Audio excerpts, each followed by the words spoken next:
কিরে দোস্ত, কি খবর তোর? মনটা ভালো না রে দোস্ত। আমার বউ আমার সাথে রাগ করে কথা বলে না। समझ रहे हो समझ रहे हो आप ভাবির সাথে আবার কি হয়েছে তোর? তোর ভাবিকে জিজ্ঞেস করো আমার সাথে কেন রাগ করছে। ভাবি, আমার দোস্তের সাথে আপনার কি হয়েছে? আরে তোর ভাই আগের মতন খেলতে পারে না। কিরে দোস্ত, ভাবি কি বলে? তুই নাকি এখন খেলতে পারস না?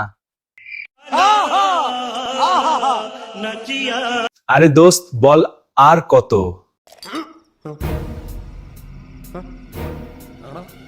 দেখ তুই ভাবির সাথে কথা বলে ভাবির রাগ ভাঙ্গা।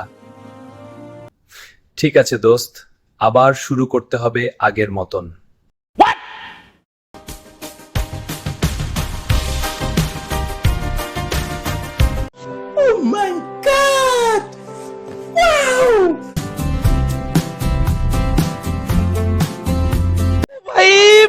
मारो मुझे मारो मारो मुझे मारो मारो नहीं ये मजाक हो रहा है एक सेकंड यार मजाक हो रहा है